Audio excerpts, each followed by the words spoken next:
Break के बाद एक बार फिर से आपका स्वागत है। आप देख रहे हैं टैक्स गुरु बजट स्पेशल। बजट स्पेशल इसलिए मैं कह रहा हूं क्योंकि इस शो में हम चर्चा ये कर रहे हैं कि सरकार को टैक्स पेयर्स को राहत देने के लिए क्या कुछ करना चाहिए इस बजट में। और इस चर्चा में हमारे साथ तीन खास मेहमान हैं।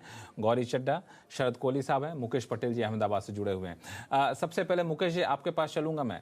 एक हमारे दर्शक ने कहा भी, आपने शो के शुरुआत में सुना भी होगा कि 2.5 लाख के को पकड़कर सरकार क्यों बैठी है, 2.5 लाख की सीमा क्यों नहीं बढ़ा रही है। महंगाई इतनी बढ़ गई, लोगों की आमदनी कम हो जा रही है, रोजगार एक बड़ी समस्या है। तो आप इस 2.5 लाख की सीमा को बढ़ाने के पक्ष में हैं? मैं ये 2.5 लाख को बढ़ाने के पक्ष में नहीं हूं, लेकिन साथ साथ मुझे ये भी कहना चाहिए कि रिबेट जो है, जो हमारा थ्रेशोल्ड लिमिट है अभी 5 लाख का, उसको बढ़ाना चाहिए।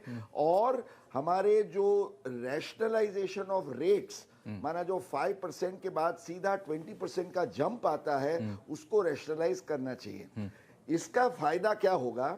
सरकार ये चाहती है, और ये बिल्कुल सही इसका नजरिया है, कि we do not want to reduce और make the tax base small, क्योंकि रिटर्न्स भरेंगे। आज समझिए करीब 7.5-8 करोड़ आईटीआर भरते हैं पूरे देश की इतनी आबादी में भी। तो ये रिटर्न्स कम हो जाएंगे। फिर अब रिटर्न नहीं भरेंगे तो you will not have track जो सरकार का पूरा इनसाइट का प्रोजेक्ट है उसका इम्प्लीमेंटेशन वगैरह। और हर एक देश में रिटर्न्स भरने वालों की संख्या होनी चाहिए। तो और ये 2.5 से 5 करते हैं तो आपको फायदा क्या होता है? केवल 12,500 रुपये का, और वो करोड़पति को भी मिलता है। तो इसकी जगह ये 12,500 का फायदा अगर आप रिबेट में ही उसको इनबिल्ट कर लें तो that will be more meaningful.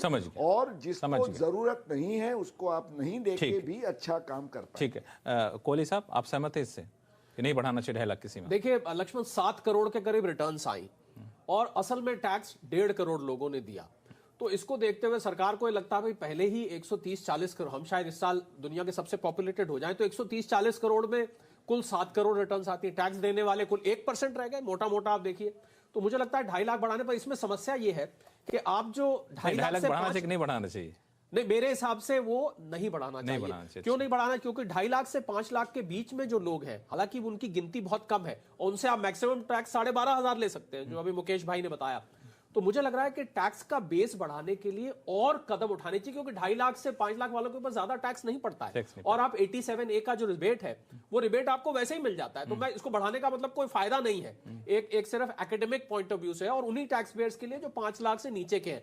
मुझे लग रहा है टैक्स का बेस बढ़ाने के लिए सीरियसली सरकार को कदम इस समय उठाना चाहिए। आपको जोड़ना चाहेंगे? देखिए, मेरा भी व्यू सेम है कि जो बेसिक एग्जेम्पशन लिमिट है वो नहीं बढ़नी चाहिए, लेकिन रिबेट अगर बढ़ा सके तो बहुत अच्छा होगा। लेकिन मैं यहाँ पे ऐड ये करना चाहूंगी कि हम ज्यादा उम्मीद ना रखें तो अच्छा होगा, क्योंकि इसके बाद एक इंटरिम बजट भी आना है। और अगर हम ट्रेंड देखें तो पिछली बार भी इंटरिम बजट में पीयूष गोयल जी ने रिबेट को बढ़ाया था।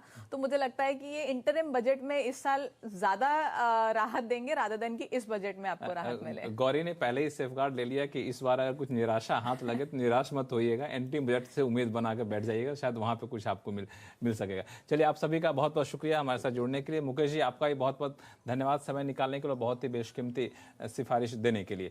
तो ये हमारी तरफ से, हमारे टैक्स एक्सपर्ट की तरफ से अपेक्षाएं हैं, जो हमारे दर्शक उनकी अपेक्षाएं कि सरकार बजट में टैक्स पेयर्स को राहत देने के लिए ये कदम उठाने पर विचार करे। खैर, बजट पेश होगा तो देखते हैं कि वित्त मंत्री इन सुझावों पर कितना अमल कर पाती हैं। तो फिलहाल के लिए नमस्कार, देखते रहिए CNBC आवाज।